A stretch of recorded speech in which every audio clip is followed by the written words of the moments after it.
गुरुरेव महेश्वरः गुरुस्साक्षात् परं ब्रह्म तस्मै श्रीगुरवे नमः। श्रुतिस्मृतिपुराणानामालयं करुणालयं नमामि भगवत्पादं शङ्करं लोकशङ्करं शङ्करं शङ्कराचार्यं केशवं बादरायणं सूत्रभाष्यकृतौ वन्दे भगवन्तौ पुनः पुनः। सद्गुरुं सच्चिदानन्दं साधुवर्यं सनातनं सद्वेदान्तप्रवक्तारं सदा स्वान्ते स्मराम्यहम्।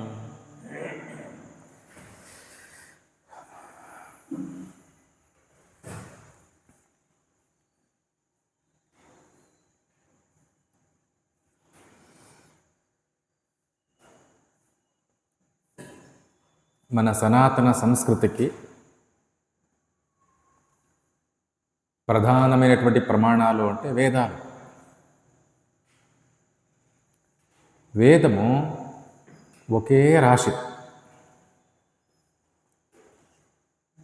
ఈ వేదాలను ఇంత ఉన్నాయి అని చెప్పేవాళ్ళే లేరు. ఇదిగో ఇన్ని గ్రంథాలే అని చెప్పడానికి సాధ్యం కాదు. అనంతావై వేదా, వేదం ఏంటుంది? నేను అనంతమై ఉన్నాను అని. కేవలం మన ఈ భూమండలంలోనే కాదు, అన్ని లోకాల్లోనూ ఉంది వేదం. వేదము ముఖ్యంగా మనకు అంటే మనిషికి ఒక మార్గదర్శనాన్ని ఇస్తుంది జీవితానికి. ఇంత విలువైనటువంటి జీవితాన్ని, మానవ జన్మను పొందినందుకు దీన్ని సార్థకం చేసుకోవటానికి మార్గదర్శనం చేస్తుంది.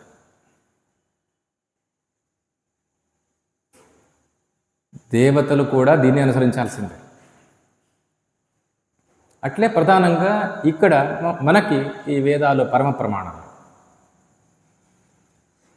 అనంతమైనటువంటి వేదాన్ని ఈ తక్కువ సమయంలో మన జీవితంలో, అది నీటి మీద గుల్ల ఉన్నంత అశాశ్వతమైనటువంటి ఈ జీవితంలో దాన్ని అర్థం చేసుకునేటప్పుడు, దాన్ని అనుసరించేటప్పుడు అనిపిస్తుంది కదా. అందుకనే కరుణామయుడైనటువంటి పరమాత్మ ఆ వేదాలకు సారమైనటువంటి భాగాలను, ఉపనిషత్తులు అని వాటిని కూడా మనకు అనుగ్రహించాడు. ముఖ్యంగా ఉపనిషత్తులనే వేదాంతము లేదా వేదాంతాలు అంటారు.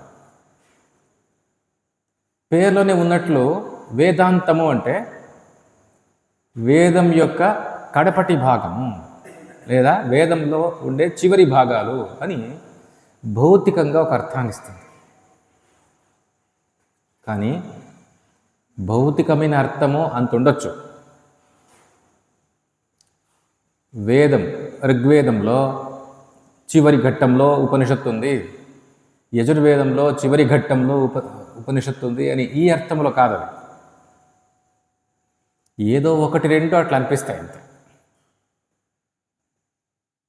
ఋగ్వేదంలో ఐతరేయోపనిషత్తు అని ఒకటి, యజుర్వేదము విస్తారమైంది, దాన్ని రెండు భాగాలు చేసుకోండి, శుక్ల యజుర్వేదము, కృష్ణ యజుర్వేదము అని. శుక్ల యజుర్వేదంలో 2 ఉపనిషత్తులు, కృష్ణ యజుర్వేదంలో 2 ఉపనిషత్తులు. శుక్ల యజుర్వేదంలో ఈశావాస్య, బృహదారణిక. కృష్ణ యజుర్వేదంలో తైత్రీయ, కఠ. 4 ఉపనిషత్తులు యజుర్వేదంలో ఉన్నట్టు. సామవేదంలో కేన, ఛాందోగ్య ఈ 2 ఉపనిషత్తులు. అథర్వణంలో ముండక, ప్రశ్న, మాండూక్య 3 ఉపనిషత్తులు. ఇట్లా ఇవన్నీ ఆయా వేదాలకు చివర్లో లేవు. కొన్ని సంహితా భాగంలో ఉన్నాయి, కొన్ని బ్రాహ్మణ భాగంలో ఉంటాయి, కొన్ని ఆరణ్యక భాగంలో ఉంటాయి. దాదాపు వేదం యొక్క చివర అని చెప్పుకోవచ్చు అంతే ఆ అర్థం. అంతేకాకుండా వేదం యొక్క చివరి భాగాలోనే కాకుండా వేదాంతము అంటే వేదం యొక్క అంతిమ నిర్ణయం అని కూడా అర్థం. వేదం ఇంత విస్తారంగా చెప్పిందే అనంతంగా, మరి దీని యొక్క నిర్ణయం ఏమి? మన జీవితాన్ని ఎట్లా మార్గదర్శనం చేస్తున్నాయి నిర్ణయించి అంటాం కదా. దీన్నే వేదముల యొక్క అంతిమ నిర్ణయము, వేదస్య అంతిమ నిర్ణయ వేదాంత. ఏం తీర్మానిస్తున్నాయి ఈ వేదాలన్నీ కూడా?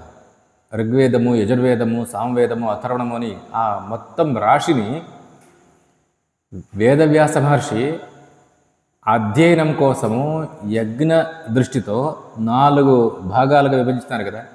అందుకే వ్యాస అంటారు. వ్యాస అంటే వేద రాశిని విభజించినటువంటి వాడు.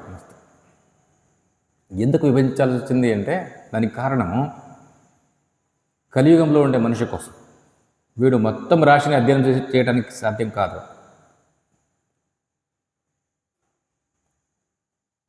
అందుకే వీడి మేధాశక్తి తక్కువ ఉంది అనే ఉద్దేశంతో వీటిని యజ్ఞం దృష్ట్యా అధ్యయన పరంపర కోసమని 4 భాగాలు చేసి పెట్టినారు. ఉండని ఈ 4ంటి యొక్క అంతిమ నిర్ణయాలు ఏవి అని చెప్తున్నాయి ఈ 10 ఉపనిషత్తులు అని. ఇంకా ఎన్నెన్నో ఉపనిషత్తులు ఉన్నాయి అని ప్రసిద్ధి.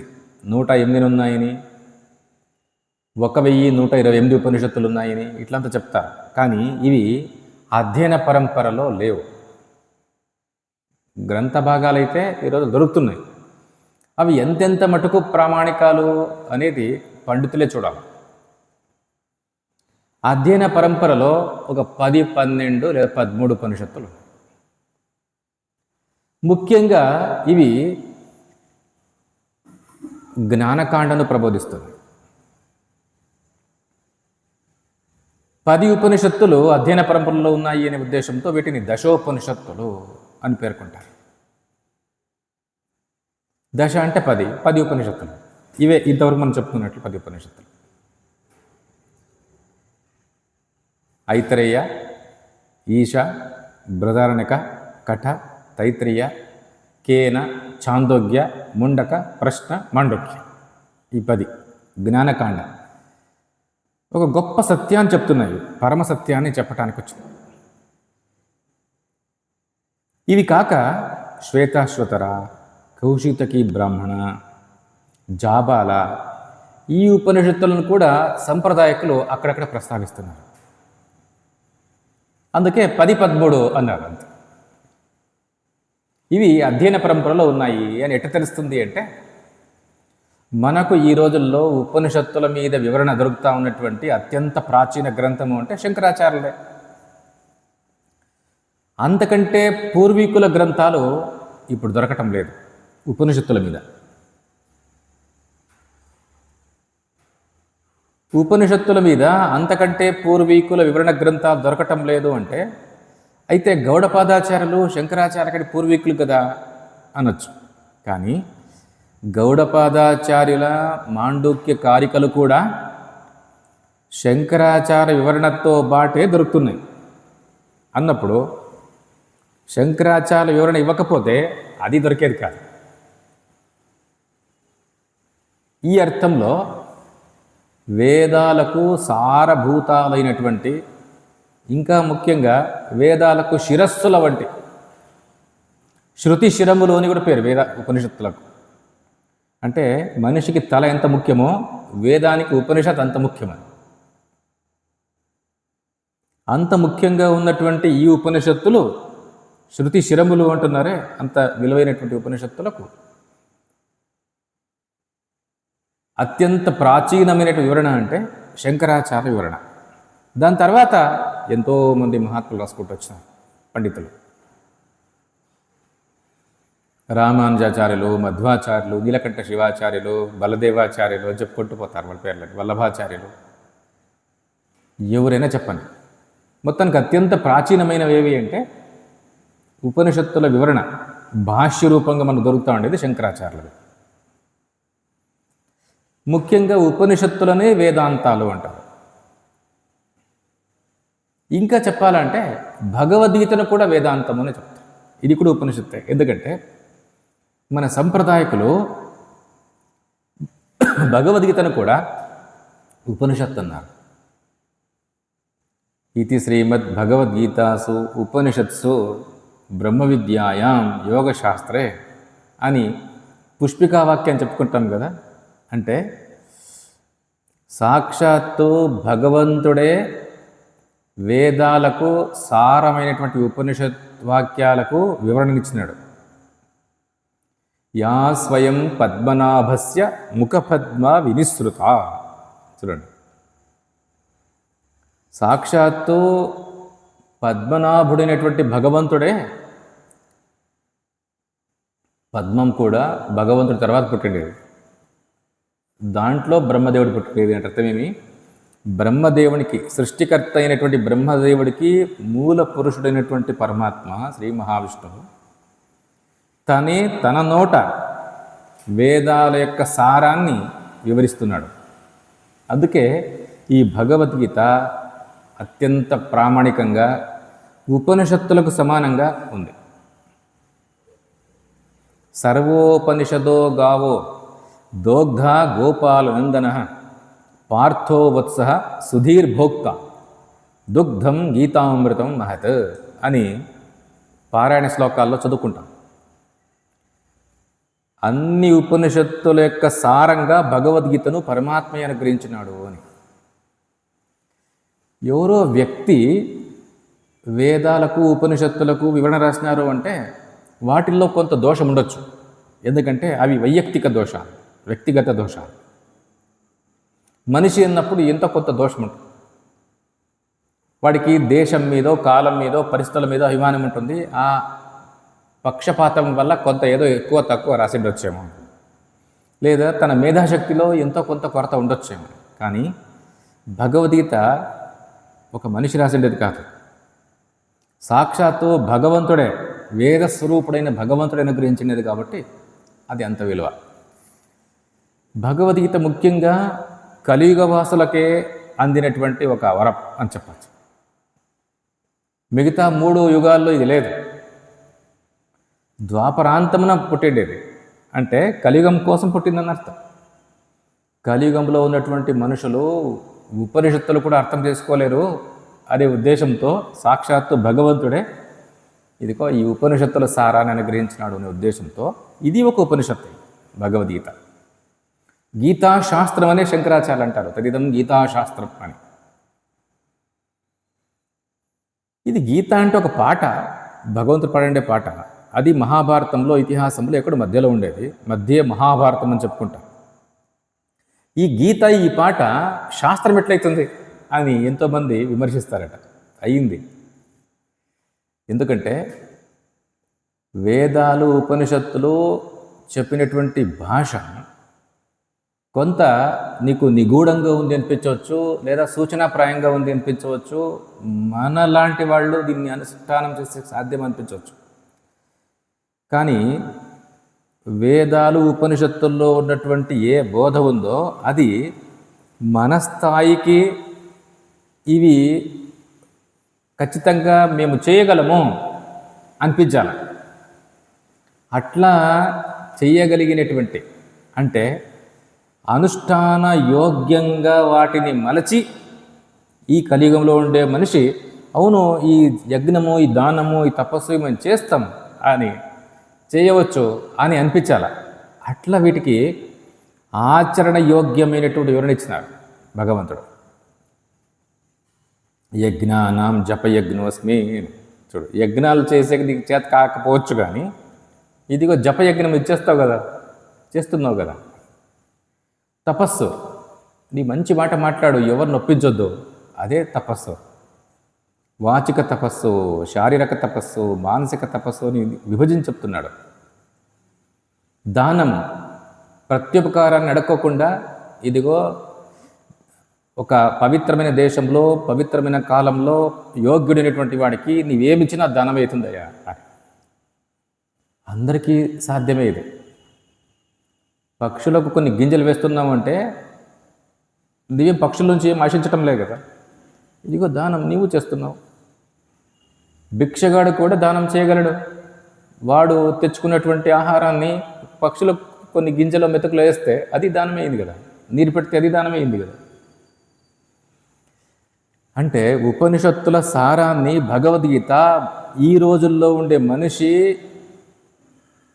చెయ్యగలను అనిపించేటట్లు పూజ ఎట్లా చేయమంటున్నాడు? పత్రం, పుష్పం, ఫలం, తోయం యోమే భక్త్యా ప్రయచ్చతి. ఎక్కడ మంత్రాలు చెప్పమని లేదు భగవంతుడు.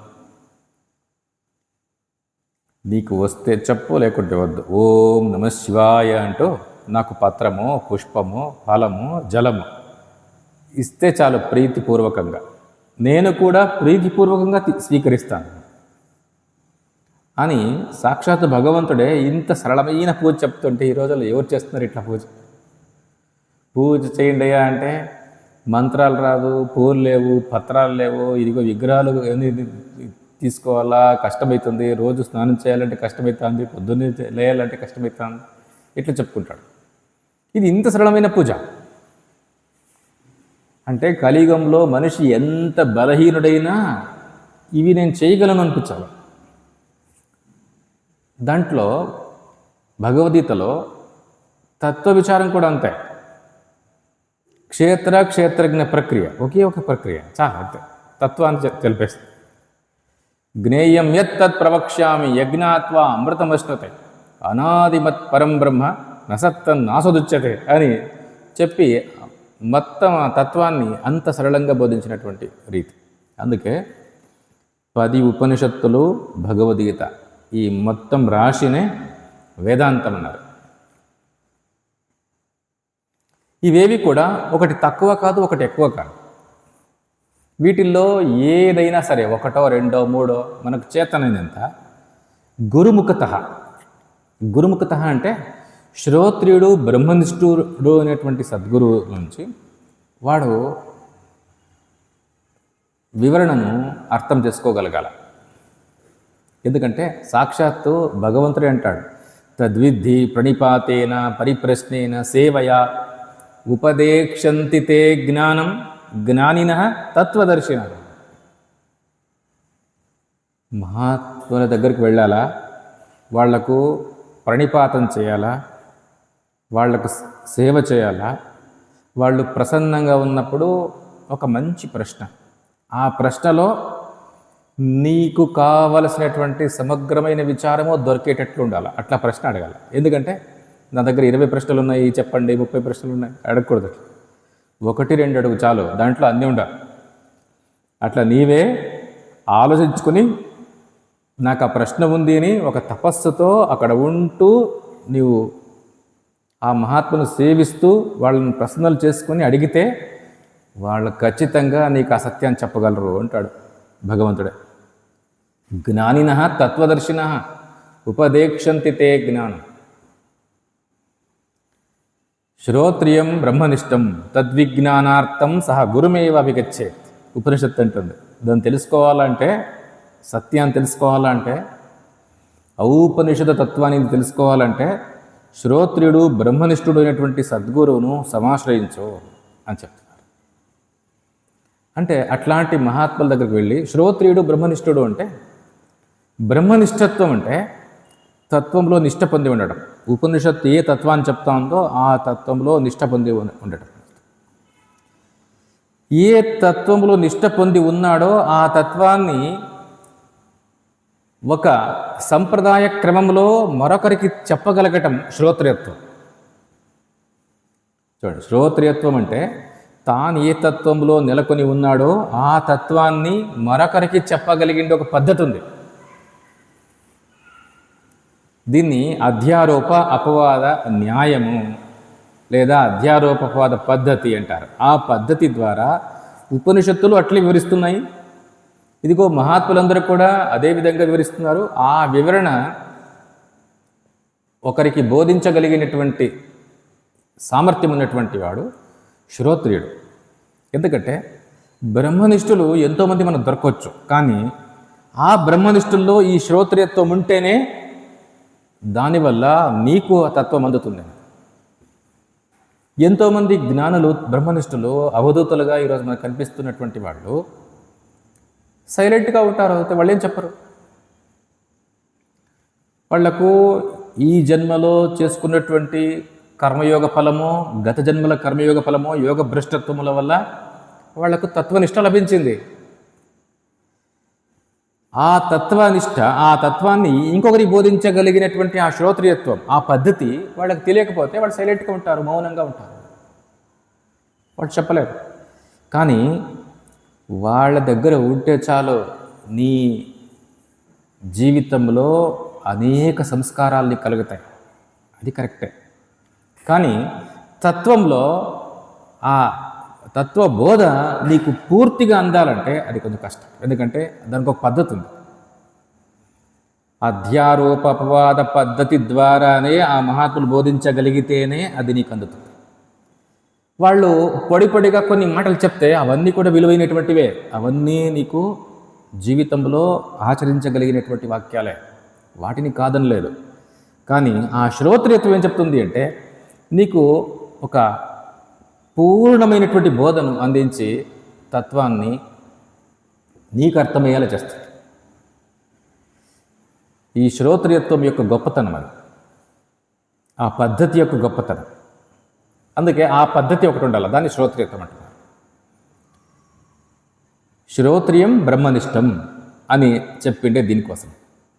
ఈరోజు కూడా ఎంతోమంది మహాత్ములు ఉన్నారు, జ్ఞానులు, భక్తులు, యోగులు అని ప్రసిద్ధి. అందరూ ఒకటే. భగవంతుడే గీతలో గుణాతీతుడని, స్థితప్రజ్ఞుడని, పరాభక్తుడని ఇట్లా చెప్పుకుంటారు. వీళ్ళంతా ఒకే తత్వంలో ఉన్నటువంటి వాళ్ళే. జనుల్లో ప్రసిద్ధి అట్లొచ్చేట్టుంది అంతే వాళ్ళకి. ఈయన ఒక మహాయోగి అంటారు, ఈయన మహాజ్ఞాని, ఈయన అవధూత, ఈయన తత్వజ్ఞాని, ఈయన మహాభక్తుడు, ఇట్లా ప్రసిద్ధి ఉంటారు. వీళ్ళందరూ కూడా ఒకే తత్వంలో నెలకొన్నటువంటి వాళ్ళే, తేడా ఉండదు వీళ్ళలో. భగవంతుడు స్థితప్రజ్ఞ లక్షణాలు అని, గుణాతీత లక్షణాలు అని, పరాభక్తిని లక్షణాలు అని చెప్పుకుంటూనే ఉన్నారు. భగవద్గీతలో ఎన్నోసార్లు చెప్పినారు. అందుకే ప్రసిద్ధి ఏ రూపంగా అయినా ఉండని, అట్లాంటి మహాత్ములు చెప్పినటువంటి ప్రతి వాక్యము చాలా విలువైనదిగా, ప్రపంచంలో అందరూ దాన్ని ఆనందిస్తారు, అనుసరిస్తారు కూడా.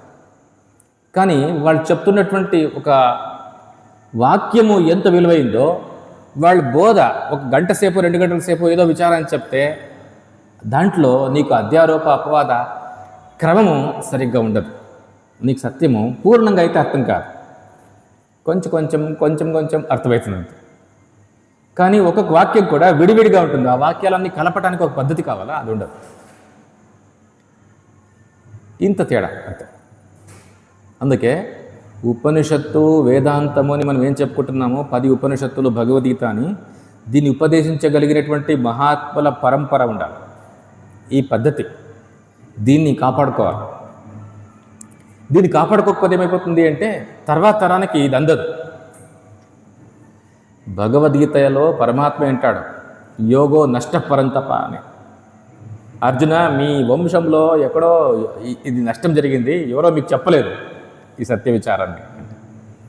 ఎందుకంటే అది చెప్పగలగాలంటే ఆ శ్రోత్రియత్వాన్ని కాపాడుకోవాలి. శంకరాచార్యులు, సురేశ్వరాచార్యుల తర్వాత ఇది మరలా ఇదే స్థితికి వచ్చింది. చెప్పేవాళ్ళు లేకుండా పోయింది. అధ్యారోపవాద ప్రక్రియను వీళ్ళు సరిగ్గా గమనించలేదు. కొన్ని వందల సంవత్సరాలు ఇది వేర్వేరు దారులు అనుసరించింది. ముఖ్యంగా తర్కశాస్త్రంలో కలిసిపోయినట్టు అయిపోయింది దాదాపుగా. వేదాంతంలోకి తర్కమంతా వచ్చి చేరుకొనింది, ఉపాసన వచ్చి చేరుకొనింది, యోగాభ్యాసం అంతా వచ్చి చేరుకొనింది, ఇంకా తంత్రశాస్త్రాలను వచ్చి చేరుకుంది. షట్చక్రాలు, సప్తచక్రాలు అన్నీ వచ్చి చేరుకున్నాయి వేదాంతంలోకి. ఎందుకు అంటే ఎప్పుడైతే ఒక సరైనటువంటి పద్ధతి ఉండదో మరి ఇవన్నీ రావటము, చేరుకోవటం పెద్ద ఆశ్చర్యమేం లేదు, చేస్తారు. ఎన్నో గ్రంథాల్లో ప్రక్షిప్తాలు చేసిండే వాళ్ళు దీన్ని వదిలేస్తారా?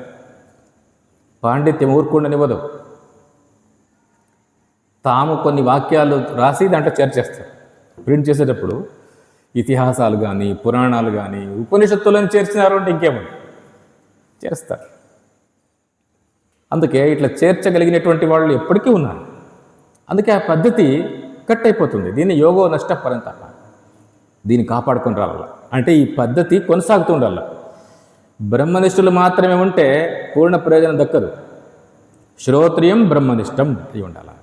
అంత సరే. ఇక్కడ వేదాంతము అంటే ఈ గ్రంథరాశి అని చెప్పి, వేదాంతము అంటే వేదం యొక్క చివరి భాగము అని కాకుండా వేదం యొక్క నిర్ణాయక భాగాలు అని. ఇంకొక అర్థం ఉంది. వేదము తాను ఏ సత్యాన్ని చెప్పబోతా ఉందో దాన్ని నీ తెలుసుకోగలిగితే నీ జ్ఞానం అక్కడికి పరిపూర్ణమవుతుంది. చూడండి, వేద అంటే జ్ఞానం అని అర్థం. విత్ జ్ఞానే అని ధాతు.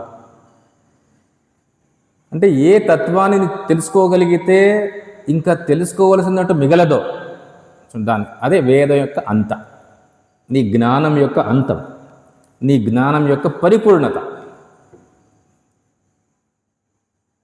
ఉద్దాలకుడు శ్వేతకేతువును ఇదే ప్రశ్నిస్తాడు. వాడు గురుకులం నుంచి ఇంటికి వచ్చిన తర్వాత, ఏనా అశ్రుతం శృతం భవతి, అమతం మతం, అవిజ్ఞాతం విజ్ఞాతం భవతి అని అడుగుతాడు. శ్వేతకేతు, దేన్ని వింటే అంత విన్నట్లవుతుందో, దేన్ని మననం చేస్తే అంత మననం చేసినట్టు అవుతుందో, దేన్ని తెలుసుకుంటే అర్థం చేసుకోగలిగితే సమస్తమును అర్థం చేసుకున్నట్లే అవుతుందో అది నీకు తెలుసా? అయ్యో, అట్లా విద్య ఎక్కడుంది? అట్లా విద్య ఒకవేళ ఉంటే నా గురువులు బోధించేవాళ్ళు కదా, నేను ప్రియశిష్యుని వాళ్ళకి అని వాడికి అనిపిస్తుంది. తర్వాత వీడు తండ్రికి శరణాగతుడై ఆ తత్వాన్ని తెలుసుకుంటాడు అని ఉంది. అంటే మన జ్ఞానము, మన వేదం, వేదం అంటే జ్ఞానం అని అర్థము, ఆ జ్ఞానం యొక్క పరిపూర్ణతను సంతరించుకోగలిగినటువంటిది వేదాంతం. అంటే ఉపనిషత్ జ్ఞానాన్ని తెలుసుకోగలిగితే నీ జ్ఞానం పరిపూర్ణమవుతుంది అని అర్థం. ఇంకొక చోట కూడా శౌనకో హవై మహాశాలో అంగిరసం విధివద్దుపసన్న పప్రచ్ఛ కస్మిన్ను భగవో విజ్ఞాతే సర్వవిధం విజ్ఞాతం భవతి అని అడుగుతాడు. శౌనకుడు అని ఒక మహాగృహస్థుడు అంటే గృహస్థాశ్రమ ధర్మాలను తూచా తప్పకుండా పాటిస్తున్నటువంటి వాడు. వాటిల్లో కూడా అత్యంత ప్రధానమైనది ఏది అంటే అధ్యయన అధ్యాపన. చూడండి, అధ్యయన అధ్యాపన దాన ప్రతిగ్రహణ యజన యాజన అని 6 కర్మలు చెప్తారు గృహస్థుడు. వాటిల్లో ప్రధానమైనవి అధ్యయన అధ్యాపన. ఎందుకంటే ఈ 2 తపస్సు, ఇంకొకరు ఇవ్వకూడదు. అధ్యయనం అంటే తాను చదువుకుని తాను అర్థం చేసుకొని, అధ్యాపనం అంటే ఇంకొకరు చెప్పించడం. ఇది నిజంగా ఉపనిషత్తు అంటుంది తైత్రీయ ఉపనిషత్తు, ఇదే మహాతపస్సు అని. స్వాధ్యాయ ప్రవచనే ఏవేతి నాకో మౌద్గల్య తద్ధి తపః. స్వాధ్యాయము ప్రవచనము ఉందే, ఇదే నిజంగా తపస్సు, ఇదే తపస్సు అని. అంత గొప్ప తపస్వి శౌనకుడు ఎన్నో శాస్త్ర అధ్యయనం చేసి గురుకులాన్ని నిర్వహిస్తూ ఇంకా వందల వేల మందికి చెప్పిస్తున్నటువంటి మహాత్ముడు. ఇట్లాంటి వ్యక్తికి ఒక ప్రశ్న వచ్చింది. అధ్యయనము అంటే ఎంతైనా చేస్తున్నానో ఇంకా చాలా కనిపిస్తూ ఉంది, చేసినట్లంతా ఉంది, నా అధ్యయనం పరిపూర్ణం కావాలి, దేని తెలుసుకుంటే అంత తెలుసుకున్నట్లయితుందో దీన్ని నేను తెలుసుకోవాలి అని మహాత్మ దగ్గరికి వచ్చినాడు. ఎందుకు అంటే ఉపనిషత్తు ఏంటుంది కదా, ఏనా శృతం భవతి.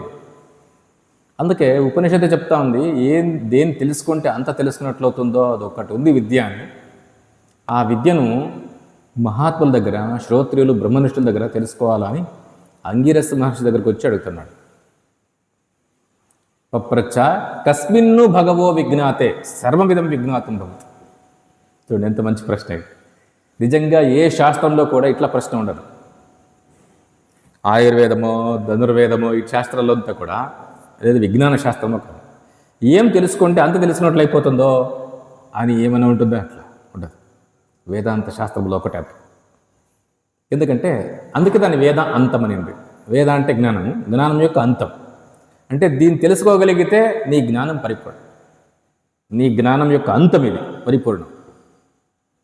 ఈ దృష్ట్యా ఇది వేదాంతం. కస్మిన్ను భగవో విజ్ఞాతే సర్వమిదం విజ్ఞాతం భవతి. ఓ మహాత్మా, దేని తెలుసుకోగలిగితే సమస్తము తెలుసుకున్నట్లు అవుతుందో చెప్పండి. చూడు, అడిగిన వెంటనే గురువు ప్రారంభించడం. అవునయ్యా ఉంది.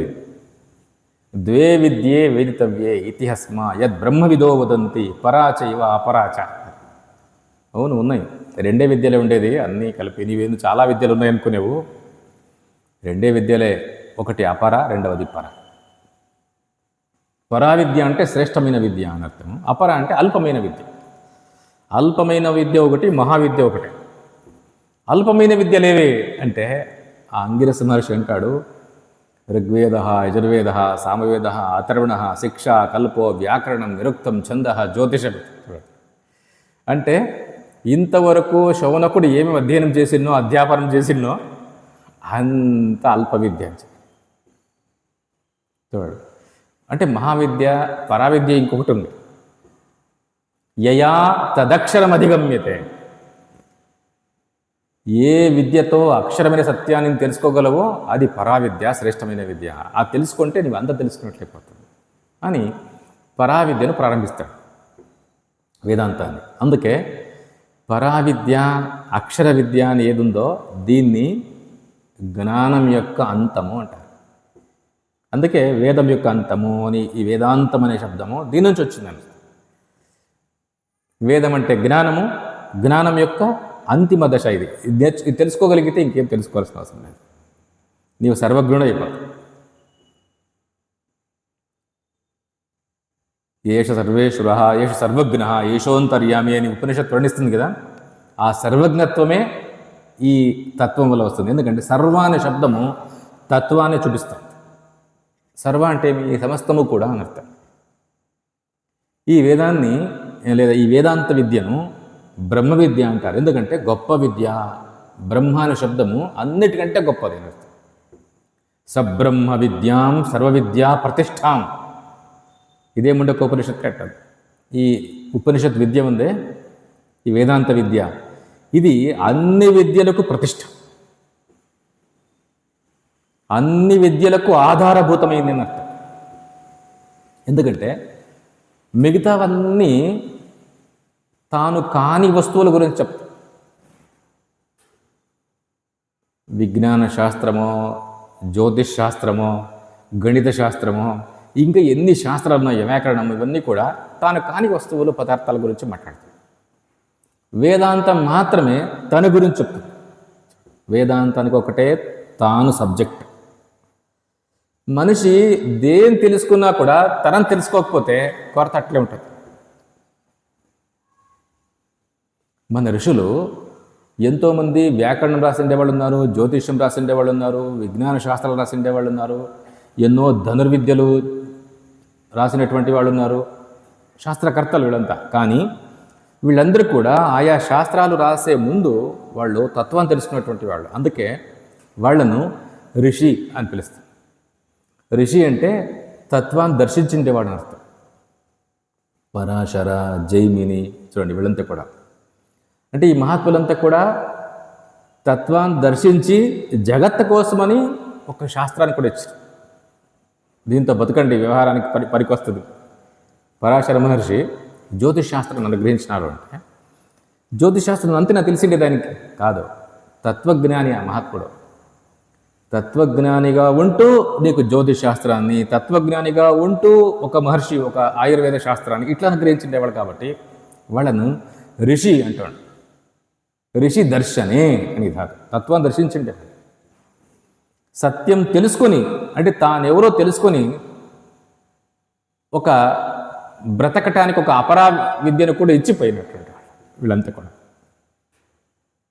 అందుకే తనను తాను తెలుసుకోకపోతే, తన జీవితం గురించి తాను తెలుసుకోకపోతే మిగతా ఏం తెలుసుకున్నా సరైనటువంటి విద్య కాదు, కొరత ఉంటుంది. తన గురించి తెలుసుకున్నప్పుడే వీడు నిజంగా శోకాన్ని దాటుతాడు ఉంటుంది ఉపనిషత్తు. తరతి శోకం ఆత్మవిత్, అనాత్మవిత్ తరించాడు. ఈ దృష్టితో వేదాంత శాస్త్రము సర్వ విద్యలకు ఆధారభూతమైంది. సర్వ విద్యా ప్రతిష్టాం అంటుంది. గొప్ప విద్య అన్ని శాస్త్రాలకు ఆధారభూతమైనటువంటి విద్య. అన్ని శాస్త్రాలు తర్కం మీద ఆధారపడతాయి, వేదాంతము అనుభవం మీద ఆధారపడుతుంది అని స్వామివారు ముందు చూపిస్తారు. ఉండండి, ఇంకొక అర్థం ఉంది వేదాంతానికి.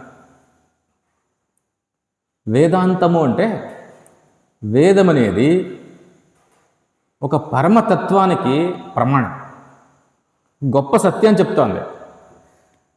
ఏమది అంటే ఐతదాత్మవిదగం సర్వం తత్సత్యగం స ఆత్మ తత్వమసి శ్వేతకేతో.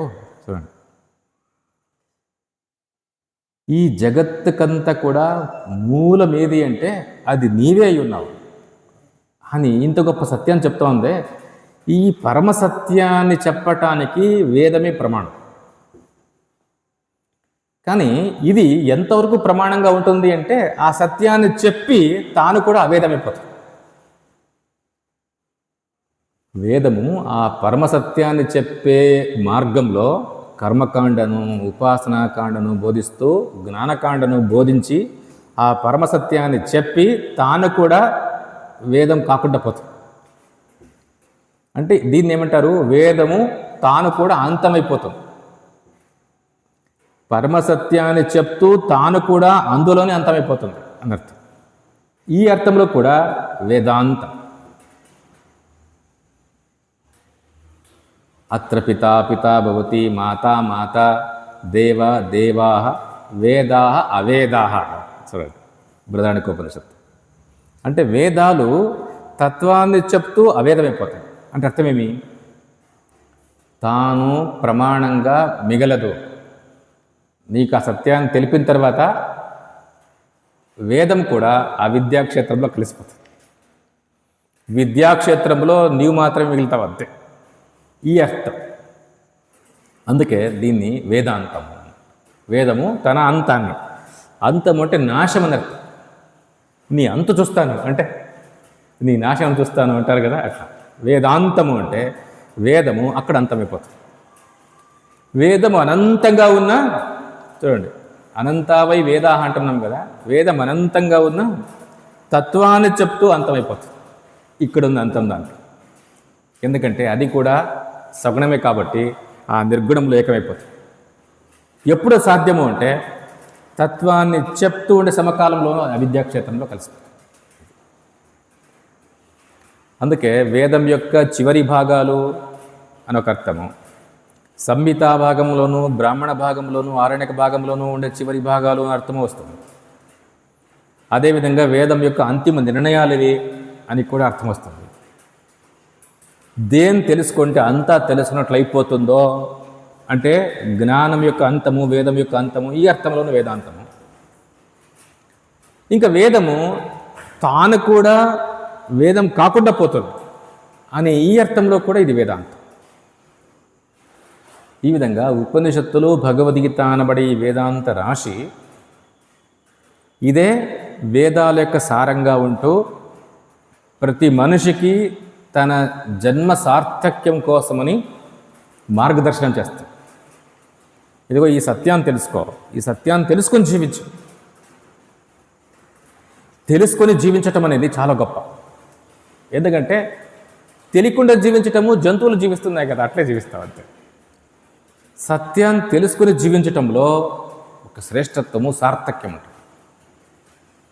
జగత్ యొక్క సత్యత్వాన్ని, తన స్వరూపాన్ని, జగత్ కారణతత్వాన్ని, బంధ మోక్షాలు ఇవన్నిటినీ కూడా తెలుసుకోగలిగినటువంటి విద్య. అందుకే వేదాంతాన్ని దర్శనము అన్నారు. సామాన్యంగా ఏదైనా ఒక శాస్త్రాన్ని దర్శనము అనాలా అంటే ఆ శాస్త్రము 5 విషయాలు చెప్పాలి. అవేవి అంటే మొదటిది జగత్తుని గురించి చెప్పాలి, రెండవది తన గురించి చెప్పాలి. తాను జగత్తు 2 కదా ఉండేవి, తన గురించి చెప్పాలి. మూడవది తనకు జగత్తుకు కారణమైన ఒక తత్వాన్ని గురించి చెప్పాలి. ఆ తత్వాన్ని నీవు ఈశ్వరుడు అంటావో, ప్రధానము ప్రకృతి అంటావో, శూన్యము అంటావో, కర్మ అంటావో, ఇంకా ఏదైనా చెప్తావో, ఏదైనా చెప్పు, ఒక కారణం చెప్పాలి యుక్తియుక్తంగా. చూడు, జగత్తు తాను అంటే జీవుడు, జీవునికి జగత్తుకు కారణమైనటువంటి ఒక తత్వము మూడవది. నాలుగవది జీవుడికి ఈ జగత్తు పట్ల లేదా తత్వం పట్ల ఉన్నటువంటి బంధం. ఈ బంధం నుంచి విడుదల పొందగలిగిండే ఈ మోక్షం. ఈ 5 విషయాలు ఏ శాస్త్రం చెప్తుందో ఆ శాస్త్రాన్ని దర్శనం అన్నారు. వేదాంత శాస్త్రము ఈ 5 విషయాలు చెప్తుంది అనే ఉద్దేశంతో వేదాంత దర్శనం ఇది. ఎన్నో దర్శనాలు ఉన్నాయి. షడ్దర్శనాలు అని మన భారతీయ సంస్కృతిలో ప్రసిద్ధాలు. సాంఖ్య, యోగ, న్యాయ, వైశేషిక, పూర్వమీమాంస, ఉత్తరమీమాంస, బౌద్ధ, జైన, ఇంకా ద్వైత, విశిష్టాద్వైత, శుద్ధాద్వైత, ద్వైతాద్వైత అని చెప్పుకుంటాం కదా. ఎన్నైనా ఉండని ఇవన్నీ కూడా దర్శనాలోనే ప్రసిద్ధి. చార్వాకులది అది ఒక దర్శనమే, చార్వాక దర్శనము అంటారు. అంటే ఇవన్నీ కూడా ఈ 5 విషయాలు చెప్తున్నాయి. కానీ అన్నీ ఒకటే చెప్పటం లేదు, అది నిజమే, వేరువేరుగా చెప్తున్నాయి.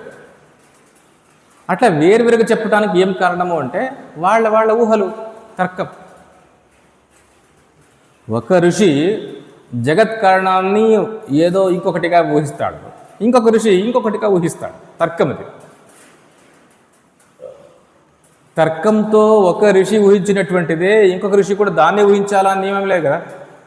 ఎందుకంటే తర్కానికి నిలకడ లేదు, సహజమే. అందుకే ఒకరు అణువు అనరి, ఒకరు ఈశ్వరుడు అనరి, ఇంకొకరు ప్రధానము అనరి, ఇంకొకరు శూన్యము అనరి, ఇంకొక క్షణిక విజ్ఞానం అన్నారు, ఇంకొకరు కర్మ అన్నారు, ఇంకొకరు అవిద్య అన్నారు. ఎన్నో కారణాలు, జగత్ కారణం.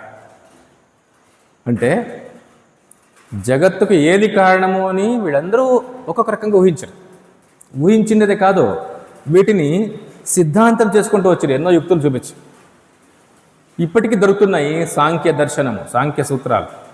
కపిల మహర్షి రాసినటువంటి సాంఖ్య సూత్రాలు కావచ్చు, పతంజలి రాసినటువంటి యోగ సూత్రాలు కావచ్చు, అదేవిధంగా గౌతముని న్యాయ సూత్రాలు కావచ్చు, కణాదుని వైశేషిక సూత్రాలు కావచ్చు.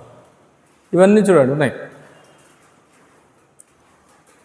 జైమిని మీమాంస దర్శనం కావచ్చు, బాదరాయణ మహర్షి రాసినటువంటి మన వేదాంత దర్శనం కావచ్చు, అదేవిధంగా బౌద్ధ జైన దర్శనాలు కావచ్చు. గౌతమ బుద్ధుడు రాసినటువంటి ఏదోనో బోధించింది ఏదంటామా, వాళ్ళు అనుసరించినటువంటి వాళ్ళ అనుయాయులు ఉన్నారు, వాళ్ళ దర్శనాలు. నాగార్జునుడు, దిగ్నాగుడు, వీళ్ళ పేర్లు చెప్తారు. వీళ్ళు కొంతమంది శూన్యవాదులని, కొంతమంది క్షణిక విజ్ఞానవాదులని చెప్తారు. ఇంకా చార్వాక దర్శనం ఉండనే ఉంది. ఇవి కాక రామానుజుల యొక్క విశిష్టాద్వైత దర్శనం కానీ, మధ్వాచార్యుల ద్వైత దర్శనం కానీ, ఇవన్నీ ఉన్నాయి. కానీ ఇక్కడ ఈ దర్శనాల్లో తేడా ఏమి అంటే, కొన్ని వేదమే పరమ ప్రమాణమని అంగీకరించి వచ్చే దర్శనాలు, ఇంకా కొన్ని తర్కం ప్రధానంగా పెట్టుకొని వచ్చే దర్శనాలు, ఇంకా కొన్ని పురాణాలనే ప్రమాణంగా పెట్టుకుని వచ్చే దర్శనాలు, ఇట్లంతా ఉన్నాయి.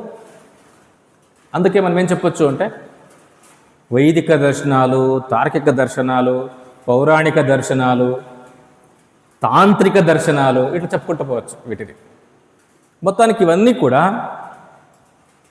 ఈ 5 విషయాలు చెప్తాను. జీవుడు, జగత్తు, జీవుడికి జగత్తుకి కారణమైన ఒక తత్వము, బంధము, మోక్షం. ఈ 5 విషయాలు చెప్తున్నాయి కాబట్టి ఇవన్నీ దర్శనాలే.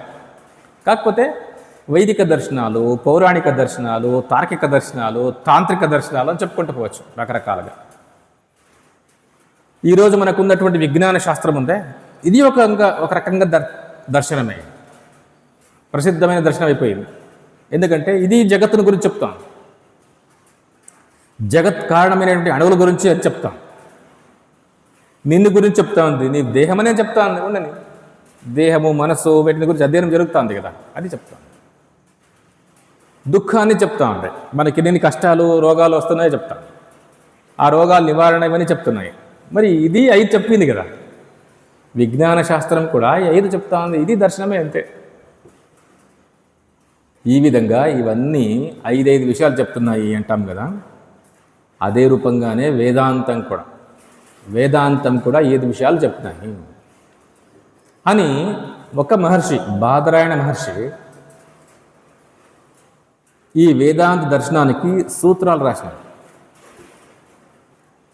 10 ఉపనిషత్తులు, భగవద్గీత, ఇవి వేదాంత తత్వాన్ని ఎట్లా ప్రతిపాదిస్తున్నాయో ఒక సూత్ర గ్రంథంగా అనుగ్రహించినాడు. 555 సూత్రాలు. అందుకే ఈ సూత్రాలను కూడా వేదాంత దర్శనమునో వేదాంత సూత్రాలునో చెప్తారు. శంకరాచార్య కాలంలో దీన్ని శారీరక మీమాంసా దర్శనం అనేవారు. ఉండని మొత్తానికి ఇన్ని దర్శనాల్లో చూడండి, వేదాంత దర్శనం ఒకటి. అయితే మిగతా దర్శనాలకు ఈ దర్శనాలకు ఉండే ఒక ముఖ్యమైన తేడా స్వామివారు చూపిస్తారు.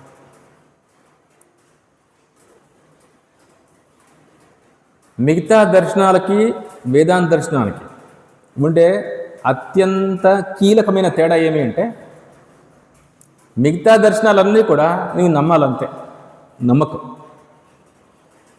వేదాంత దర్శనము అనుభవం. చూడండి, ఇంతే తేడా. ద్వైతులు నీకు ఎక్కడో సారూప్య, సాలోక్య, సాహిత్యముక్తి వస్తుంది అంటే నీ నమ్మాలి. నమ్మితే నీకు ఆ దర్శనం, లేకపోతే లేదు. శూన్యమే కారణము అంటే నీవు నమ్మాలంతే. నమ్మకపోతే నీకు ఎట్లా చూస్తావు దాన్ని? సాధ్యమవుతుందా? నీ అనుభవంలో చూసకవుతుందా శూన్యాన్ని? ఇది శూన్యం అనిపిస్తూ ఉంది అంటే నీవు శూన్యం కాదు కదా, సాధ్యం కాదు.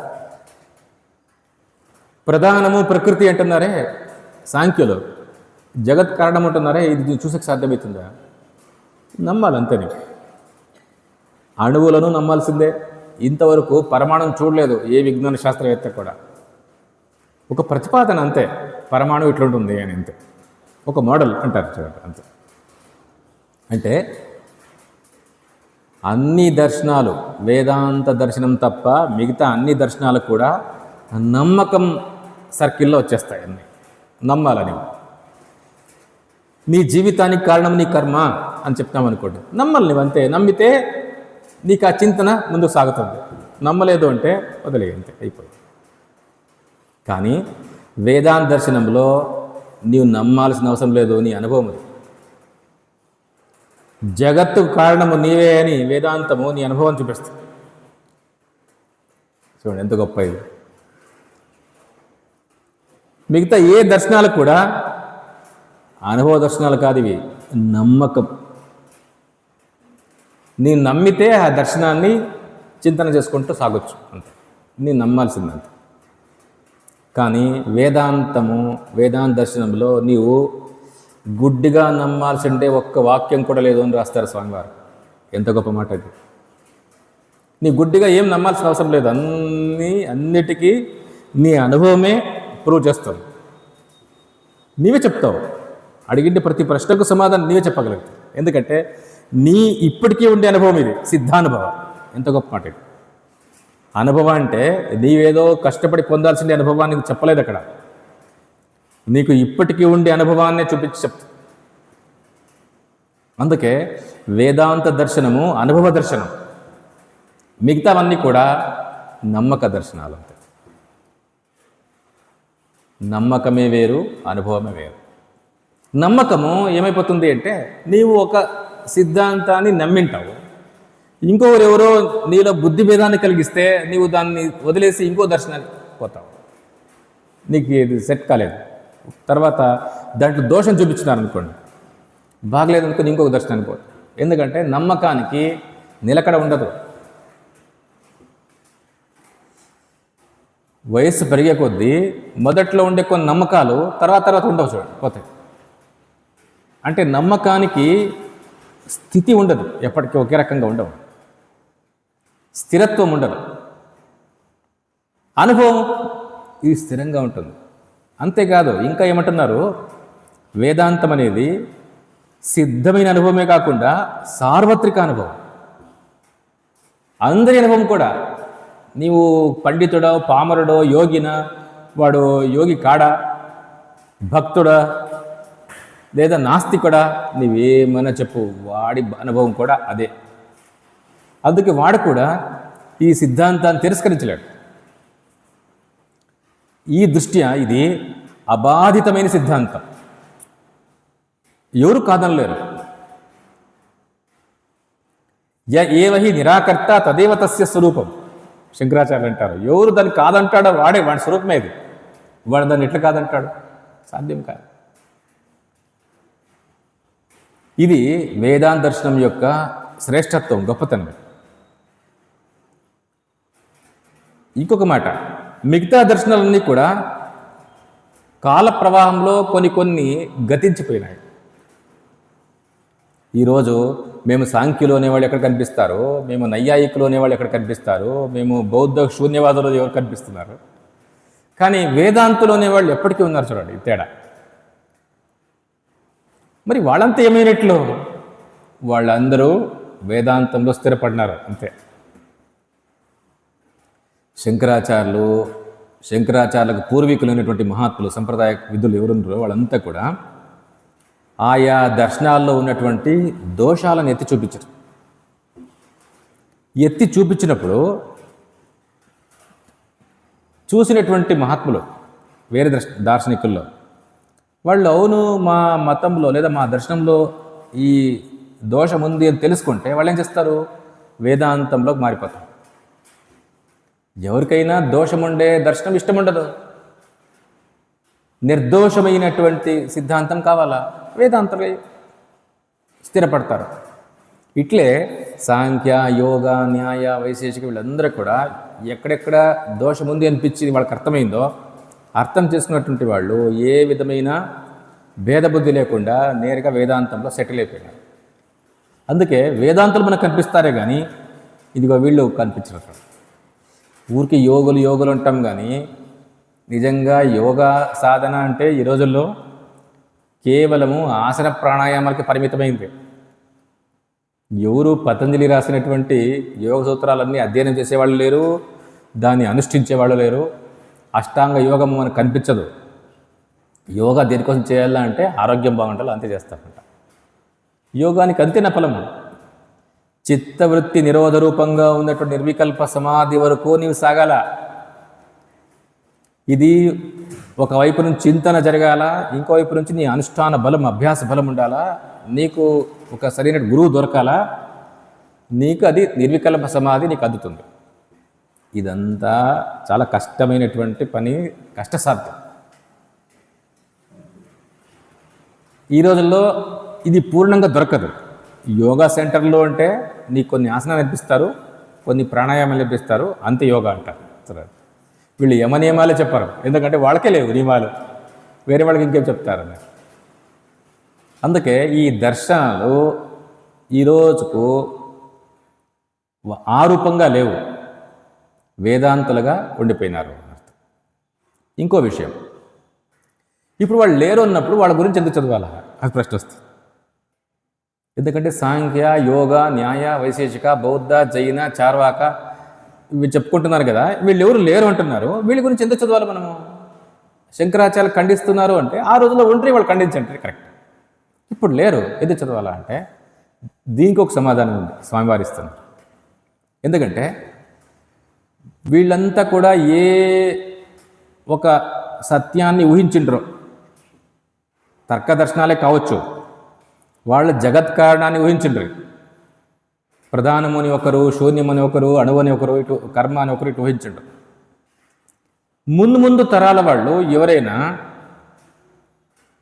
వీటిని గురించినటువంటి ప్రశ్న ఇస్తే అప్పుడు ఈ అధ్యయన పరంపర లేకపోతే నీ సమాధానం చెప్పలేవు వాళ్ళకి. ఇదొక కారణం. రెండవది ఏమి అంటే వీళ్ళందరూ ఏం ఊహించినారో మన ఊహకు ఇంతే హద్దు. ఉదాహరణకు జగత్ కారణమేమి అని ప్రశ్న ఉందనుకోండి. జగత్ కారణము ఈశ్వరుడు అని ఒకరు, జగత్ కారణము ప్రధాన ప్రకృతి ఒకటి, రెండవది అణువు జగత్ కారణము, ఇది మూడవది. జగత్ కారణము శూన్యము ఒకరు, జగత్ కారణము క్షణిక విజ్ఞానము అని ఒకరు, జగత్ కారణము అవిద్య అని ఒకరు. చూడు, ఇన్ని కారణాలు ఉన్నాయి కదా, ఇంకొక కారణం ఏదైనా చెప్పు అంటే నీవు చెప్పలేవు. జగత్ కారణము కర్మ అని ఒకరు. ఇవన్నీ కాకుండా నీవే కాదు ఇంకా ముందు తరాల వాళ్ళు జగత్ కారణాన్ని ఇవి కాక ఇంకొక కారణాన్ని చెప్పనండి, చెప్పలేవు. అంటే మన బుద్ధి హద్దులు ఇవి. దాన్ని దాటి ఊహించక సాధ్యం కాదు. ఊహ అంటే తర్క అన్నప్పుడు మన బుద్ధికి ఒక హద్దు ఉంది, అది ఇంకా ఊహించమంటే ఊహించలేదు. అందుకే ఈరోజు కూడా ఈ కారణాలన్నిటినీ కూడా ఎందుకు చదవాల్సి వస్తుంది అంటే ఇది సమాధానం. ఇవి మన యొక్క బుద్ధి యొక్క హద్దులు. ఎంత మేధావి అయినా ఈ కారణాలు తప్ప ఇంకో కారణాన్ని ఊహించలేదు. ఇవి కపిల, కణాద వీళ్ళంతా కూడా మొన్నటి వాళ్ళు కాదు. వీళ్ళు వేలు లక్షలు సంవత్సరాల క్రింద ఉన్నటువంటి వాళ్ళు. మరి అన్నేళ్ల నుంచి కూడా వాళ్ళ సూత్రాలు ఇట్లే ప్రచారంలో ఉన్నాయి, ఇప్పటికీ అధ్యయనం జరుగుతూ ఉంది అంటే ఇది అవసరం. వీళ్ళ ఊహలు ఇంకొక కారణం ఉంది. ఈ మహాత్ములు చేసే ఊహలు ఉన్నాయి కదా, ఇవి వేదాంతానికి పనికొస్తున్నాయి. ఇదొకటి చూడండి. ఈ ఊహ పనికొచ్చింది అంటే అవన్నీ పనికొస్తాయి. ఉదాహరణకు సత్వగుణము, రజోగుణము, తమోగుణము అని చెప్పుకుంటాము. కపిల మహర్షి చెప్పినటువంటి ఊహ ఇది. మీకేం కనపడవు, ఎవరికైనా కనిపిస్తాయి సత్వగుణము, రజోగుణము? కనిపించవు. కానీ వీటిని సాక్షాత్తు భగవంతుడే తన గీతలో వాడుకున్నాడు. పురాణాల్లో వ్యాస మహర్షి విస్తారంగా ఈ గుణత్రయ విచారాన్ని వాడుకున్నారు. భగవద్గీత నిండా ప్రతి అధ్యాయంలోనూ గుణత్రయ విచారమే కనిపిస్తుంది.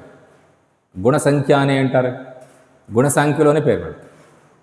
అంటే ఇంత విస్తారంగా ఈ గుణాల గురించి సాక్షాత్ భగవంతుడు చెప్పుకున్నాడు అంటే ఇది వేదాంతానికి, వేదాంత సాధనకు అవసరము అనే ఉద్దేశంతో సాక్షాత్తు భగవంతుడు తీసుకున్నారు.